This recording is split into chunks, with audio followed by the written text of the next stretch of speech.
मीरा भाईंदर शहरात रिक्षा परवाने मिळवण्यासाठी बनावट कागदपत्रांचा वापर केल्याचा धक्कादायक प्रकार समोर आला असून या प्रकरणी तब्बल 28 जणांविरोधात काशीगाव पोलीस ठाण्यात गुन्हा दाखल करण्यात आलाय।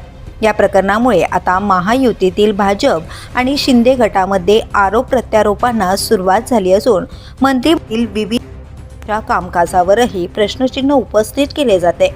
तपासादरम्यान बनावट रहिवासी दाखले, वीज बिले, शिधापत्रिका तसेच पोलिसांचे नाहरकत प्रमाणपत्र सादर करून रिक्षा परवाने मिळवल्याचे उघड झाले। यावरून भाजप आमदार नरेंद्र मेहता यांनी परिवहन विभागाच्या कारभारावर गंभीर आक्षेप घेत परिवहन मंत्री प्रताप सरनाईक यांच्यावर थेट निशाणा साधलाय। परिवहन खात्यात मोठा घोळ सुरू असून मंत्री याकडे दुर्लक्ष करत असल्याचा आरोप मेहता यांनी केलाय।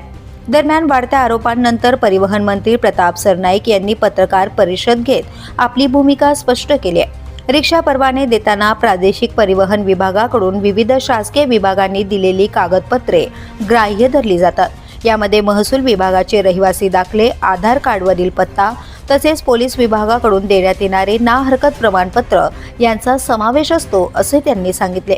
जर एखाद्या व्यक्तीने बनावट कागदपत्रे तयार केली असतील तर त्यांची पडताळणी संबंधित विभागांनी करणे अपेक्षित आहे। त्यामुळे केवळ परिवहन विभागाला जबाबदार धरणे योग्य नसल्याचं सरनाईक यांनी स्पष्ट केलं। तसेच या प्रक्रियेत निष्काळजीपणा आढळल्यास संबंधित प्रादेशिक परिवहन विभागातील अधिकाऱ्यांवर कठोर कारवाई करण्यात येईल असा इशाराही त्यांनी दिलाय।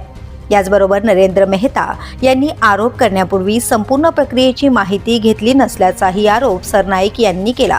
त्यामुळे आता हा वाद केवळ स्थानिक पातळीपुरता मर्यादित न राहता थेट गृह, महसूल आणि परिवहन विभागांपर्यंत पोहोचला आहे।